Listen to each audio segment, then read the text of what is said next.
Saya akan menyerahkan kedaulatan Sulu kepada Indonesia, asal Indonesia mau membantu mengembalikan Sabah dan Sarawak kepada kami.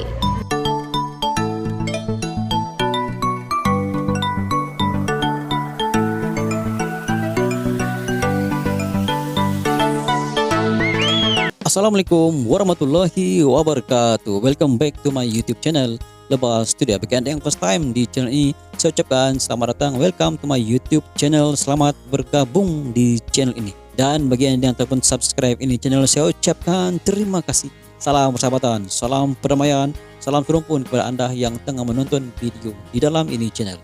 Ini merupakan permintaan daripada subscriber. Dan pada saya video ini sangat panas guys. Video ini berjudul kabar hari ini, gegar tiba-tiba Sultan Sulu Filipina berikan ini ada apa. Dan sebelum itu, video ini dapat daripada channel Catatan Militer guys. Seperti biasa, jangan lupa berikan sokongan dan dukungan kepada channel Catatan Militer dengan berikan subscribe, like, share, dan juga komen guys. Saya pun tidak sabar lagi melihat isi kandungan dalam video ini guys. Dan pada saya, ini isu sangat panas guys. Dengan kiraan 3, 2, 1, go.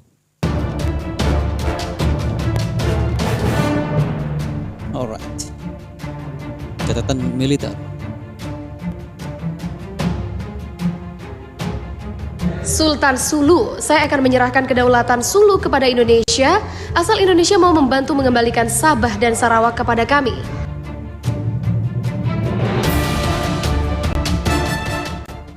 Sultan Sulu Muizul Lail Kiram mengaku sangat frustasi terhadap konflik perebutan Sabah dan Sarawak dengan Malaysia.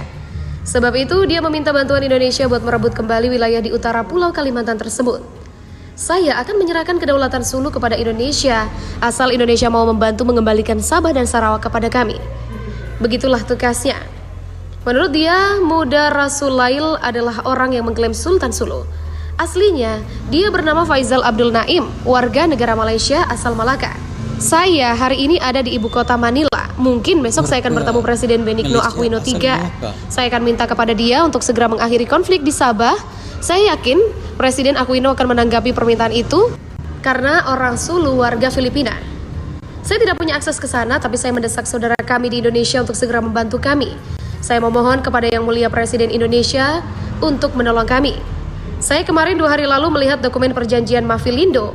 Isinya pemerintah Indonesia yang berkomitmen terhadap Sabah dan Sarawak. Saya ingin bergabung dengan Indonesia. Saya akan menyerahkan kedaulatan Sulu kepada Indonesia, asal Indonesia mau membantu mengembalikan Sabah dan Sarawak kepada kami.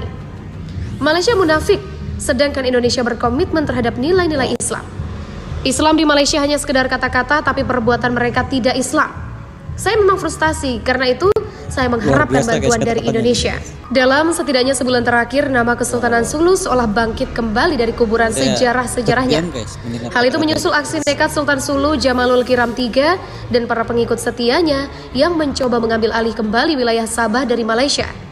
Awal Februari lalu, Jamalul mengutus adik bungsunya Abimuddin Kiram untuk berangkat ke Sabah bersama ratusan pengikut yang sebagian membawa senjata. Abimuddin mendarat di kawasan Lahad Datu, Sabah dan langsung melancarkan aksinya. Penyusupan itu memicu kemarahan pemerintah Malaysia. Dalam situs www.royalsultanofsulu.org, Jamilul Kiram III, Abimuddin dan 7 saudara kandung mereka disebut sebagai bagian dari keturunan Kesultanan Sulu. Klaim atas wilayah Sabah oleh orang-orang Sulu dilatari liku-liku sejarah yang rumit. Banyak kalangan menganggap klaim Kesultanan Sulu atas Sabah sudah sejak lama gugur. Pertama, ketika mereka menandatangani kesepakatan dengan Amerika Serikat pasca kemenangannya melawan Spanyol yang terlebih dahulu menjajah wilayah Filipina. Pada tahun 1899, Sultan Jamalul Kiram II, kakek dari kakek Jamalul Kiram III, dan Jenderal John C. Bates, komandan pasukan Amerika di Filipina, menandatangani sebuah perjanjian. Perjanjian yang dikenal dengan Traktat Bates itu pada praktiknya melucuti kekuasaan Kesultanan Sulu di wilayah kekuasaannya sendiri. Menurut catatan sejarah, Kesultanan Sulu didirikan pada pertengahan abad ke-15 oleh seorang petualang berdarah Arab kelahiran Johor, Sa'riful Hussein Syed Abu Bakar, yang menikahi seorang putri kerajaan setempat, Paramisuli. Dengan Traktat Bates ini, praktik kekuasaan Sultan Sulu dibatasi menjadi sekedar simbol kepemimpinan agama dan adat. Fakta sejarah lain yang dinilai menjawab penyebab hilangnya kekuasaan dan kedaulatan Kesultanan Sulu atas wilayah Sabah terjadi ketika pemimpinnya menandatangani kesepakatan dengan pemerintah Filipina. Pada 12 September 1962, Sultan Sulu ketika itu, Sultan Muhammad Ismail Kiram, bertemu dengan wakil presiden sekaligus Menteri Luar Negeri Filipina, Emmanuel Pales. Sultan sepakat menyerahkan kekuasaan dan kedaulatan atas Sabah kepada pemerintah Filipina. Kesepakatan serupa juga ditandatangani tahun 1969.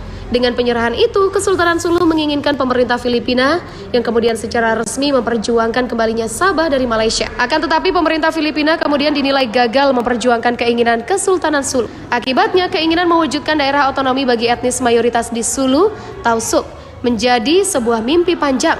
Sejak Federasi Malaysia terbentuk pada 1963, Sabah telah menjadi salah satu negara bagiannya. Wilayah Sabah diketahui memang kerap menjadi titik panas hubungan diplomatik di antara dua negara bertetangga, Malaysia dan Filipina, sejak penyerahan kedaulatan oleh Kesultanan Sulu. Upaya mengambil alih Sabah pernah diupayakan oleh pemerintah Filipina pada masa kepemimpinan Presiden Ferdinand Marcos.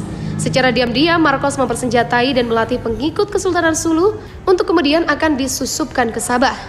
Seperti diberitakan BBC, rencana itu belakangan bocor dan milisi bersenjata ini justru dibunuh sendiri oleh tentara Filipina untuk menghapus jejak keterlibatan pemerintah Marcos. Sejumlah panglima perang Sulu akan invasi Sabah, Malaysia, siagakan pasukan. Sejumlah panglima perang di Provinsi Sulu, Filipina dikabarkan akan menginvasi Sabah, wilayah Kesultanan Sulu di masa lalu yang kini menjadi bagian Malaysia. South China Morning Post memberitakan 19 wali kota di Provinsi Sulu menggelar pertemuan rahasia, membahas perekrutan 600 pejuang bersenjata, dan juga membentuk tentara kerajaan Sulu untuk menyerang Sabah. Pertemuan diduga dilakukan seorang tokoh politik senior di Sulu, yang memerintahkan setiap wali kota melakukan rekrutmen. Mengutip pejabat keamanan regional, laporan itu menyebut ada mata-mata yang dikirim untuk menjelajahi kota-kota pesisir, meski belum ada yang menyusup.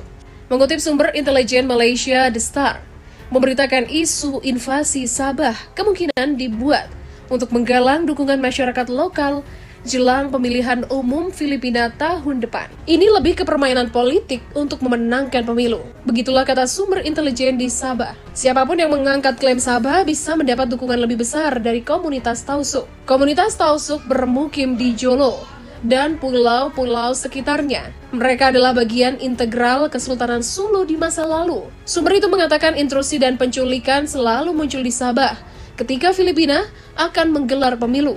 Beberapa panglima perang menggerakkan penculikan untuk mengumpulkan dana politik. Meski demikian, setiap informasi tentang Sabah harus diselidiki secara menyeluruh dan langkah-langkah memperkuat keamanan perlu dijalankan. Dato' Hazani Ghazali, Direktur Departemen Keamanan Dalam Negeri dan Ketertiban Umum Bukit Aman, juga menduga isu invasi itu lebih ke politik. Namun, katanya pasukan keamanan Malaysia tetap siaga menghadapi segala ancaman. Komando Eskom Komisaris Dato' Ahmad Fuad Othman mengatakan, intelijen mereka telah menerima kabar adanya gerakan dan telah berusaha mendapatkan lebih banyak informasi. Kontrol perbatasan dan patroli diperketat untuk meyakinkan orang bahwa tidak ada gerakan abnormal di luar perairan Malaysia yang terdeteksi.